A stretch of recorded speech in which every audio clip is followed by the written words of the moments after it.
Hey everyone, welcome back to CryptoCache. Thank you so much for joining me here today. This is your one-stop shop for cryptocurrency analysis, among many other things. Now, I am going to help you understand a little bit more about a new kind of network, NKN. More specifically, the technical analysis, right? We're going to look at the technical charts. And if you're new to the channel, I'm not a financial advisor, or this is always for educational purposes, but I want to recommend that you do your own research at all times. And that's important so you can kind of develop your own trading style, learn what you can from as many people as possible. Don't take what I say as gospel.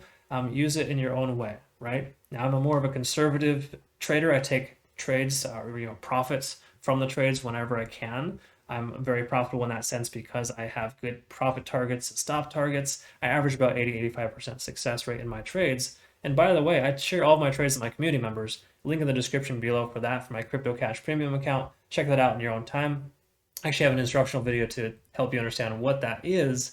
But more importantly, I want to reiterate the fact that I like to help other people become better traders, and that is the whole point and purpose of my videos here is to ensure that you become more just more careful, more effective instead of listening to these people who tell you a coin's going to 20x tomorrow. I like to look at the facts and make sure that's even a possibility. So that's what we're going to do here today. Of course, we're going to take a look at NKN in detail regarding the technical analysis only. I recommend you do your own fundamental analysis, though. I can tell you what, really cool stuff with this NKN. It's a really cool concept. I think it's very plausible. It's a very good coin, and you should look at that in your own time. So without further ado, let's just go and jump into the charts. Let's check it out.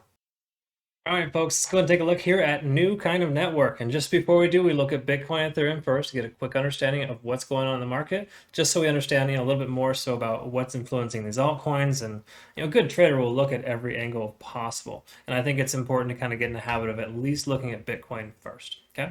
So just to preface, we do use TradingView.com desktop application. I get that question a lot, so I like to just kind of throw it out there. I do have a link in the description below for a free month to kind of see if you like the paid version or not. The free version is not bad. Don't get me wrong, you get all the functions. You just can't have more than 2 indicators present at any given time, and it's kind of restricting, right? It's very restrictive. So just check that out in your own time, of course. If not, that's cool too. But let's go ahead and take a look at the chart here for Bitcoin first. And to preface as well here in this sense, we've got pretty good price action here today. Over the last 3 days, we've seen a growth of about 18-19%. That's over 6% per day. Now today is a little bit stronger, of course, likely because of the 4-hour chart. We see the golden cross that occurred just before the massive leg up. Now, is that a sign? I don't know. I don't personally put a lot of weight into the golden cross on the 4-hour chart. The 1-day chart, different story, but all in all, that happened, right? Can't avoid that. Now, unfortunately, I had a short position when that happened, and that kind of hurt a little bit. But the bottom line here is Bitcoin's doing well, and that's the important thing, because Bitcoin doing well allows coins like these to do well as well. Can I say well enough? Yes, I think I can. I'll say it more times later as well, but dang it, there it is again. Okay, anyways, let's go ahead and take a look here at some of the actual support and resistance levels, right?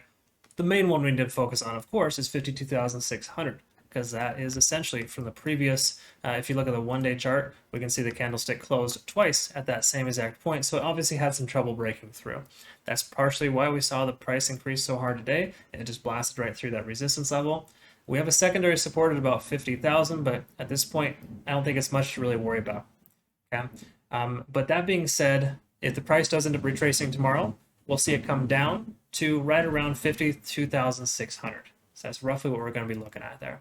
So just be ready for that. It could actually happen because, again, the prices are extremely overextended. If we look at the 1-day chart here, we're peaking up over 70 on the 1-day. Anytime Bitcoin comes up over 70 on the 1-day chart, it will come back down. Especially this leading into, just say, the weekend. I think there's some news tomorrow as well that might cause the price to come back down. Just be ready for that. That could happen. Okay, so we're a bit on the overextended side, no matter how you look at it. Furthermore, we've got a MACD convergence that occurred, obviously, on the 1st, and it's been ramping up ever since. So no surprise there. Not much else to disseminate except the fact that we are up above both moving averages. All right, moving on to Ethereum. Quick understanding here, we've got a resistance level at about 3,600, support at 3,200, whereas the price is just below the major resistance there, so we'll see if it gets broken. But we have a similar scenario here where the price is going to kind of continue upwards, so to speak, whereas we have the the golden cross occurring on the 4-hour chart here for Ethereum as well. Will it do the same thing as Bitcoin? Probably not, but just know that that is present and that could possibly push the price up through that resistance level. Could be helpful. Okay. Moving on to NKN, so a new kind of network, has done some things here in the last 24 hours. So let's go ahead and take a look at the 1-day chart first, see what's going on. We've got an increase from its lowest point of about 33%. So that's a good amount of movement in one day. Definitely healthy. Obviously, it's kind of splitting the difference right now, kind of trying to figure out if it wants to close above the moving averages. It might likely do that, considering we only have 20 minutes left in this trading candle. Big picture, let's take a look here. We can obviously see that NKN took off back in April.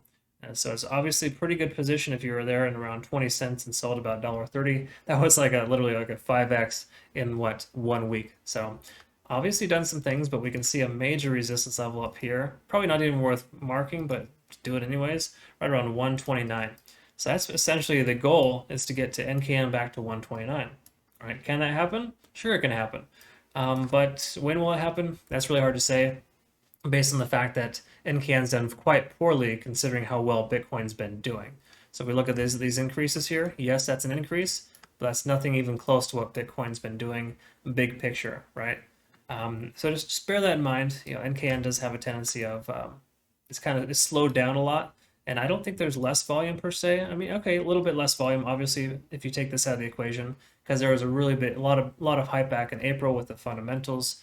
Do your research there, of course, but at this point in time, we are averaging out to have lower volume overall, minus today. Today is a higher volume day, so we could see, kind of that interest spur back into NKN now that it had some type of increase, right?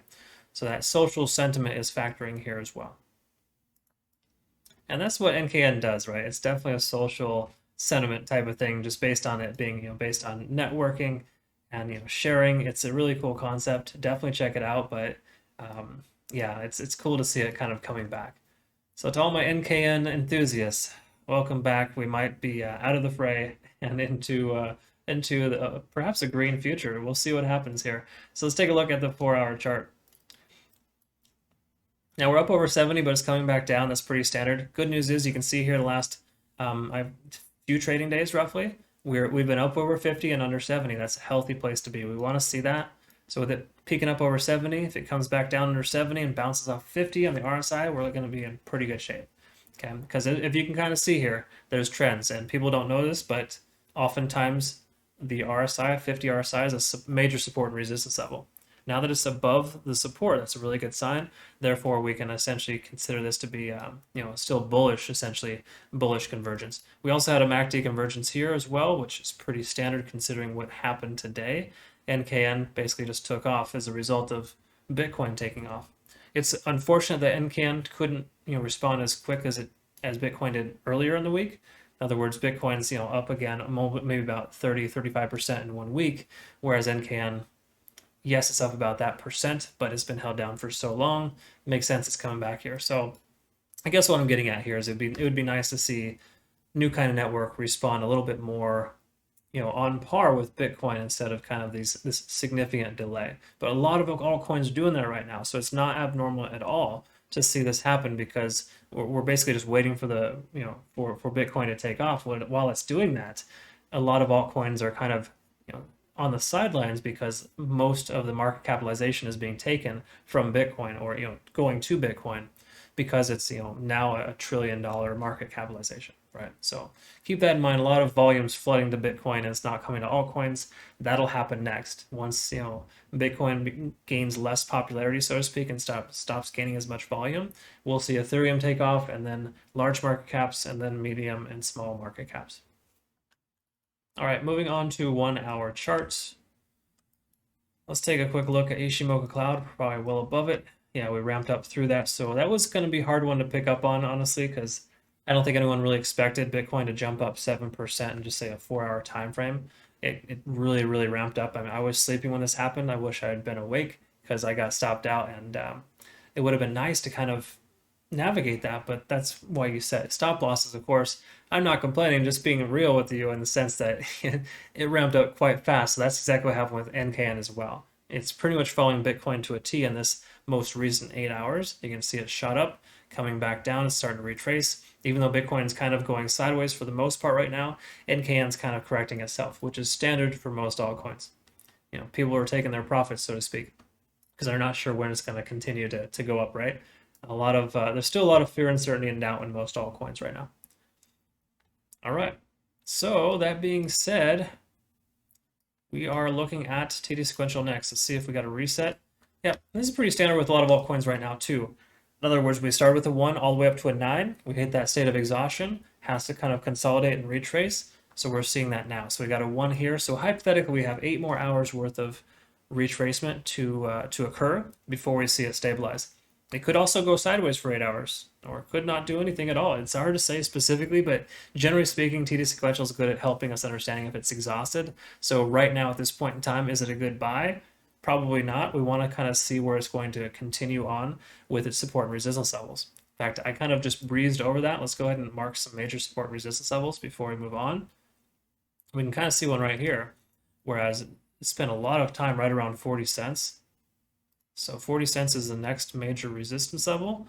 Hasn't broken that yet because we're still below that on the 1-day chart. So here in about 15 minutes, it's going to close below, so that's still considered a resistance. Next major resistance, pretty obvious here at about 53.5 cents. So hopefully tomorrow, new kind of network can break this resistance of 40 cents, close above on the 1-day chart, and then stay in the channel between 40 cents and 54 cents, or 53.5. Yeah. But all in all, a lot of room a lot of ground to cover first before we're in the clear to start trying to get back to its all-time high. All right, so back to let's go ahead and take a look at the 15 just to quickly identify. We have we're probably getting close to the EMA and VWAP. Actually, still well above. So here's kind of something to note. If you're new to the channel or just in general with trading, Day Trader's tool is a volume weighted average price. That's a good tool to use. If you're not using it, you need to include that in your portfolio of indicators, because it really helps you understand support and resistance levels. So with the price being above the VWAP line. First of all, to rewind, I'm sorry. The VWAP is a volume weighted average price. So you take the volume last 24 hours and you express it as a price, right? Therefore, right here, if we see we're at about 39 cents, the price should be at 39 cents, whereas it's higher. Therefore, it's considered to be a support level. So it's a continuous support level with the price action, which is nice. And right now, the price is varied about 5% higher than the current volume weighted average price. So it's not a large standard deviation. We're still within those lines. And that basically just means that we're in good shape to see this kind of go sideways and not continue to consolidate significantly. If it were to consolidate or to say retrace, it'll likely come down and bounce off the volume weighted average price of roughly about 39 cents. So all in all, good shape there. In other words, the price continues to come down and it stays below that resistance. The VWAP line could possibly continue to drive the price up or keep it at least going sideways. Okay. So it's just something to note. Also note we lost EMA, which makes perfect sense. We had, that's that shift in momentum that we're looking at there with TD sequential. Once we hit that 9, we saw that shift. Therefore, the bears are in control now, quote unquote, until we get more either consolidation or retracement. We don't know yet, but that's essentially the sentiment right now, is that the bulls have kind of lost control. They're giving control to the bears and kind of holding off on the sidelines, waiting for this to unfold, if that makes sense, or taking their profits, whatever you want to call it. A bull can quickly become a bear. That's just the bottom line. Either way, that's kind of what we're looking at here. So big picture, my speculation is that new kind of network is going to continue to progress upwards, likely slowly, but surely, right? In other words, if Bitcoin can continue this, just say we get another strong couple of days of Bitcoin, I think NKN is going to try to push up to test its most recent high of about 53.5 cents. And once it hits that resistance there, it could take a little while to break, but just bear in mind it was tested about 3 or 4 times previously. So it could actually break this next time based on how much momentum we have. The good news is, the price on the upswing here, we've got more, we got larger volume, so to speak, that's helping. Significantly more so volume in the last 24 hours than before, but if we can continue like higher volume days, we're going to start seeing the price continue upwards. But again, it's really reliant on Bitcoin because NKN needs to have some type of consistency to be able to do well. I've noticed it did very good in April, but obviously Bitcoin was at 64,000 kind of trending between 55 and 65,000 for a few weeks. Okay, we're just barely into the 50s now with Bitcoin, so NKN's taken a little while to warm up. But bear in mind, NKN has a tendency to do very well. So do I think NKN's going to hit its all-time high this year? I want to say yes, but I feel like it's more so going to, stay in the 60 to 90 cent range. So I think that you can get a 2x if you take an entry now, just say for example, so you get it at 39 cents or 40 cents. I think 80 cents is very likely. But based on the way that it's moving, unless we get some kind of major increase like it did before, we're not going to see that if it just continues to kind of eke by. It's kind of just slow and steady right now. So until we have kind of that catalyst, so to speak, maybe some type of something outside of just the charts that might push the price up, then we'll see it increase, because I'm pretty sure there was some fundamental catalyst back here in April that really drove the price up. I'm trying to think of what it was, but I can't remember off the top of my head. So either way, if you found benefit of this, please like and subscribe. If you're new to the channel too, please consider joining my Patreon account, or more so just seeing if it's something you might like to try. I have an instructional video to help instruct you on it, but it basically, I just send signals to my community members. Every single trade that I take, I provide with my community. It's more quality over quantity. I average about 85% success rate. So just keep in mind, it's a really cool opportunity to be able to learn as much as you can, because we all communicate openly in a private chat forum to ensure that we're all learning and growing together. Awesome experience so far. In fact, NKN was a request from Hector, one of my community members. So thank you so much, Hector, for requesting that I cover this here today. I hope you have a great rest of your day. Thanks so much for taking your time to watch this video. We'll see you in the next one. Take care.